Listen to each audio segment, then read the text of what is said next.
misterios, contacto, espiritualidad, esoterismo. Pléyades, centro de luz. Hola amigos, bienvenidos a un nuevo programa de Pléyades Centro de Luz. Hoy vamos a tocar el tema de la realidad. ¿Es lo que percibimos? ¿Qué hay detrás? Vamos a ver otros enfoques desde lo místico, lo espiritual, cómo se coliga con con las nuevas teorías científicas. Antes de comenzar, por favor recordá de suscribirte a nuestro canal, dejarnos tu like, compartirlo a tus amigos si te gustó y dejarnos tus comentarios. Vamos a empezar. Bueno, vamos a comenzar este viaje exploratorio de la realidad entre signos de pregunta, comenzando por la religión hinduista. Es una de las religiones datadas más antiguas, postdiluvianas, o sea, posteriores al diluvio. Y en el hinduismo, Maya representa la ilusión, lo irreal. Se considera que la realidad o el universo de las cosas fenoménicas y que aparecen como existentes para nosotros son meras ilusiones. Los hombres entonces vemos la realidad a través de ese velo que deforma y que nos permite acceder solo a sombras, a apariencias. Entonces, si pudiéramos ver las cosas tal cual son, es decir, si pudiéramos develar, de quitar el velo, a las cosas, nos pareceríamos más a dioses o tendríamos el acceso a las cosas que tienen los dioses. En el budismo se llama Mara a la ilusión, que conforma la realidad y es originada por un estado mental. Es una entidad en el mundo del karma. Mara. Para el budismo tibetano, todas las apariencias percibidas durante toda la vida de un individuo a través de todos los sentidos, incluidos sonidos, olores, sabores y sensaciones táctiles en su totalidad, son como un gran sueño. También desde el antiguo Egipto nos llega Tot o Hermes Trimegisto, el 3 veces grande. Es el padre de la sabiduría oculta, para algunos el fundador de la astrología y el descubridor de la alquimia. Su legado al día de hoy llega a través de órdenes, ¿sí?, y de las escuelas iniciáticas. En un libro famoso que es el Kybalión, Los Tres Iniciados, el primero de los 7 principios herméticos es: todo es mente, el universo es mental. A esto otros lo llaman las 7 leyes de la metafísica o las 7 leyes universales. En ese primero, todo es mente, el universo es mental, explica que el todo, que es la realidad sustancial que subyace a todas las manifestaciones y apariencias externas que conocemos bajo los términos de el universo material, el fenómeno de la vida, materia, energía, y en breve todo lo que es evidente a nuestros sentidos materiales es espíritu, que en sí mismo es incognoscible e indefinible, pero que puede ser considerado y concebido como una mente universal, infinita y viviente. Desde ya también de estos principios básicos y universales metafísicos herméticos se desprende un libro que se hizo muy conocido, que fue El Secreto, que tiene que ver con el poder del mentalismo y bueno, y con leyes subsiguientes, ¿no?, dentro de estas 7 leyes, que es el principio de correspondencia, como lo que uno piensa, lo que uno cree, se manifiesta y se corresponde, ¿no? Como que el universo devuelve todo eso que yo estoy co-creando. Ahora bien, si nos vamos más hacia adelante en el tiempo, hasta unos más de 100 años atrás, con la escuela teosófica, la teosofía, me gustaría citar una frase de Elena Blavatsky, que dice así: antes que el alma pueda ver, debe haberse alcanzado la armonía interior, y los ojos carnales han de estar cegados a toda ilusión. Así que es muy interesante. Acá estamos viendo a Maharishi Mahesh Yogi, que tiene que ver con meditación trascendental. Ellos también hablan de una gran matriz y cómo el cerebro se conecta con esa matriz y es capaz de interactuar y llegar a ese estado de unicidad, despertando y viendo esa otra gran realidad. Doctor, what does science tell us about meditation? A lot. Meditation, I'm genuinely interested. that was it. Oh yeah, that would have been short. I'd have done, oh, fair enough, he is a quantum physicist. Meditation, properly understood, is a technique to turn the outwardly directed attention within, to experience deeper, quieter levels of thought, to go beyond the thinking process, to experience pure subjectivity, pure consciousness, the source of thought. Science says this meditative state is a fourth state of consciousness, distinct from waking, dreaming, sleeping. It's a state of very deep rest, deeper than sleep, and simultaneously a unique state of electrophysiological brain functioning. That means orderliness of brain functioning, maximum EEG coherence. And that's important because EEG coherence correlates with rising IQ, intelligence, creativity, learning ability, good looks, psychological stability, emotional maturity.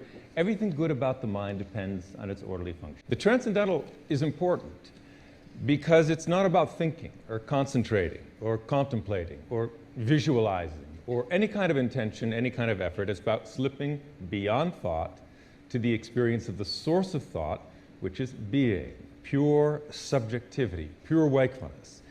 So when that happens, the awareness, which is normally sharply localized, and the harder we concentrate, the more sharply, narrowly focused the awareness is, starts to relax and expand and relax and expand, and then boom, unbounded. Then you get a burst of EEG coherence, and then when that becomes stabilized, orderliness of brain function, it becomes color fast, permanent. So just in simplistic laymanistic terms, that initial focus on the mantra gives you access to a broader consciousness. It's not the Why focus is on the that? mantra, it's the fading of the mantra, which is part of the process. It's an ancient trick. It happens automatically, it's gone. And when it's gone, you are no longer localized. You are unbounded. It's that unbounded awareness subjectively that gives the global EEG coherence, orderliness of brain functioning. So it's not really about concentrating on a mantra, it's about transcending the mantra.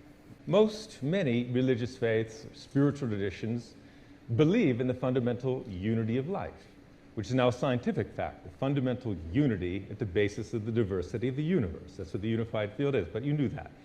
Transcendental I meditation did is actually, because I experiencing looked at that unity. tree drawing. That's it, that's it. Like there is unified, all being is... At the there source is of all- diversity. Yeah, the Oh. basis of diversity.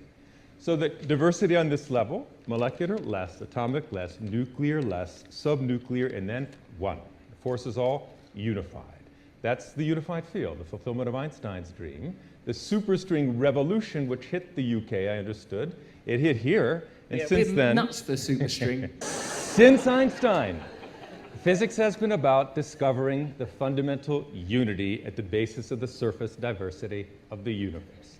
You dig beneath the molecular, atomic, nuclear, and these big particle accelerators to discover the unity deep at the core of physical reality.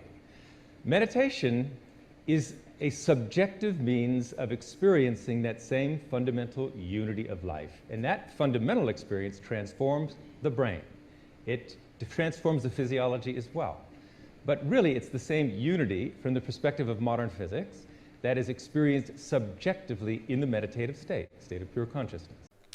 Bueno, muy interesante lo que nos decía este físico cuántico sobre la meditación y me gustaría agregar como meditadora de hace décadas y como instructora de meditación Spiritually Minded, es que todos los que meditamos por un tiempo con pero con muchas técnicas, ¿sí? Porque difieren unas de otras y no todas llegan al mismo punto, pero no solamente meditación trascendental o spiritually minded o mindfulness o como muchas otras, se llega a un estado justamente de unicidad con todo lo que nos rodea, con todo lo creado.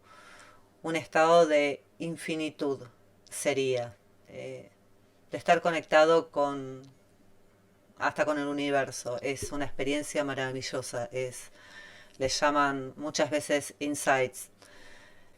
Bueno, este tipo de experiencias nos aportan muchísimo en todo lo que es concepción de la realidad,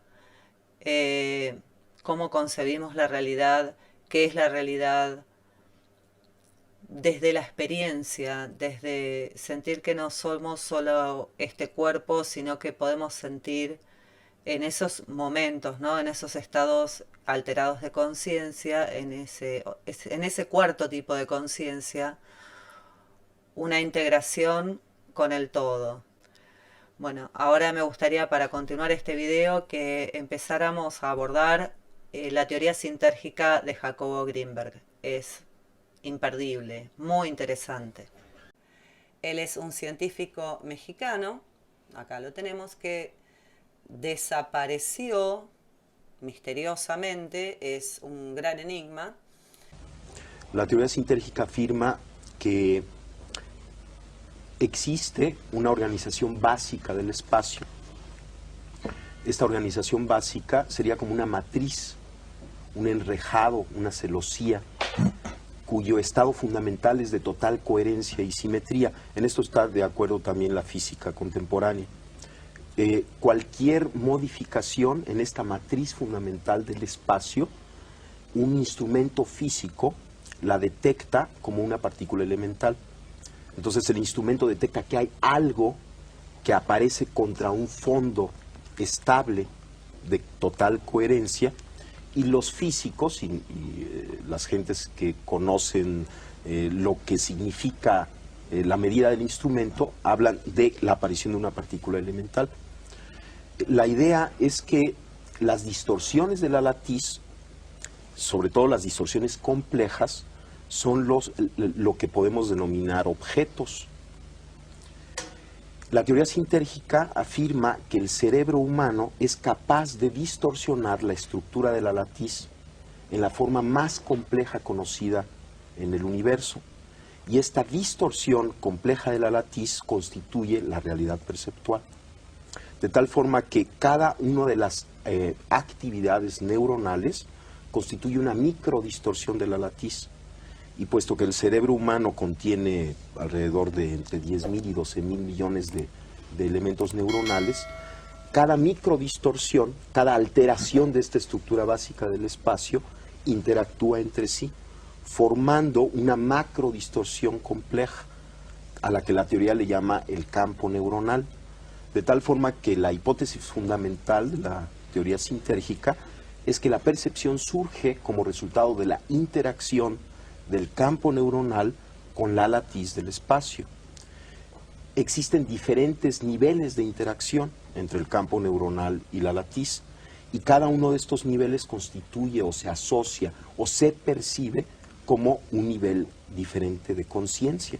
Por ejemplo, existe la conciencia auditiva, la conciencia visual, son diferentes tipos de conciencias, y la teoría afirma que cada una de ellas está relacionada con los parámetros de esta interacción entre el campo neuronal y la latiz. Vamos, yo soy un científico, yo tengo un laboratorio, estudio la actividad cerebral, la fisiología cerebral, y me invitaron a conocer a esta mujer Pachita y a sus operaciones. Y lo que yo vi ahí, en principio, contradecía todo concepto y todo conocimiento que yo tenía acerca de la realidad. Y a mí lo que me enseñó esto que vi, que Salvador pues lo estaba describiendo, y que yo fui testigo también de aquello, lo que me enseñó es que yo no puedo decir cuál es el límite de la capacidad humana.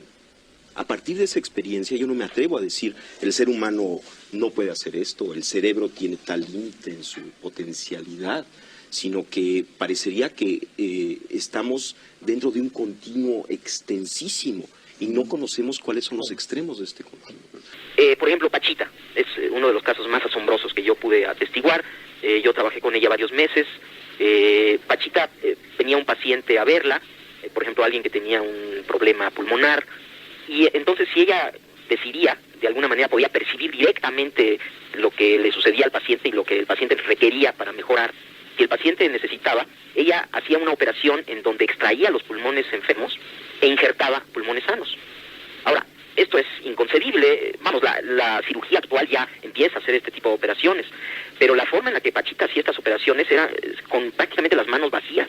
El único instrumento que utilizaba era un cuchillo de monte, muy burdo, muy grande, y además las operaciones eran realizadas en minutos. Era casi instantáneo, ¿no? Lo que se hacía. Me asombraba cada vez más de la inexistencia de pasos intermedios. Esto es, Pachita sacaba el pulmón enfermo, injertaba el otro pulmón y listo. De alguna manera todo quedaba arreglado, como si no hubiera necesidad de una serie de procesos que normalmente uno supone que deben de ocurrir para la interconexión de los órganos injertados. Y al preguntarle al Pachita qué pasaba, cómo es que hacía este portento, ella decía que el proceso simplemente ocurría así. No solamente operaciones de pulmón, sino de corazón, de cerebro, cosas verdaderamente extraordinarias, siempre tenían esta característica en donde parecería que Pachita estaba localizada como ser sentiente, como ser sensible, en un nivel de la realidad en donde lo que ella deseaba ocurría. Yo he tratado de explicar esto en muchas formas y la verdad es que no he tenido mucho éxito. Y lo último que he pensado, que le voy a platicar, es lo que más se acerca, de acuerdo con mis ideas, a un posible entendimiento de lo que sucedía. Decía antes que el cerebro, al interactuar con este campo informacional preespacial, como resultante final, crea la realidad perceptual. Ahora, lo que yo he pensado es que esta realidad que se crea, que es el producto final de un proceso cerebral, una vez creada, tiene una existencia real. Esto es, lo que estamos viendo, los colores, las formas, existen en el nivel en este nivel que estoy mencionando. O sea, son al mismo tiempo un producto final de un procesamiento, pero ya que está esto, tienen existencia real. Pero existen como conciencia, no existen como materia, sino existen como conciencia. De acuerdo con esta idea, Pachita estaba localizada en esta conciencia directamente, ya en la creación, ya no había proceso. Y las leyes de esta conciencia que llamamos mundo, que llamamos objetos, que en realidad es pura conciencia, de alguna manera ya las manejaba.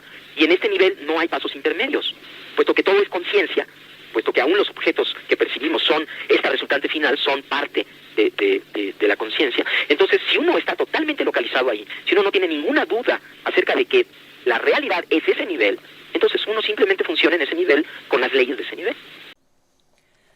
Bueno, muy interesante escucharlo al doctor Jacobo Greenberg. Y bueno, con respecto a su desaparición, y es muy intrigante porque al mismo tiempo, en los años 80, la CIA estaba abarcando un proyecto de Getaway Experience que abordaba y estudiaba todo el tema de la conciencia, ¿sí? Y era una especie de entrenamiento diseñado para concentrar la salida de ondas cerebrales con el fin de alterar la conciencia y escapar de las limitaciones del tiempo y el espacio. ¿Sí? Y estaba abordando todo el tema de los psíquicos y demás, por el tema de posibles espionajes a través de los psíquicos, que de hecho se hicieron, y demás. Pero bueno, mi idea es llegar ahora a cuáles fueron los resultantes de toda esta investigación. Pero volviendo al tema de Jacobo, una de las especulaciones es que la CIA lo secuestró o lo silenció porque él había llegado a un punto culmine en su trabajo que iba a dar a conocer, o lo silenció o bueno, lo tiene trabajando para él. Son hipótesis, ¿verdad? Bueno, si quieren investigar, porque no tiene sentido que yo les lea, pueden hacerlo, busquen el proyecto Getaway de la CIA, la desclasificación, y les van a explicar todos los métodos que abordaron, por ejemplo, meditación trascendental, biorretroalimentación, hipnosis, etc. El tema es que llegan a lo siguiente, que es el que manejaba la investigación, Wayne explica que la materia sólida, en el sentido estricto del término, no existe. La estructura atómica está compuesta por redes energéticas oscilantes rodeadas por otras redes energéticas oscilando a tremendas velocidades. Todo el universo es un sistema complejo de campos de energía. Los estados de la materia en esta concepción son meras variaciones del estado de la energía.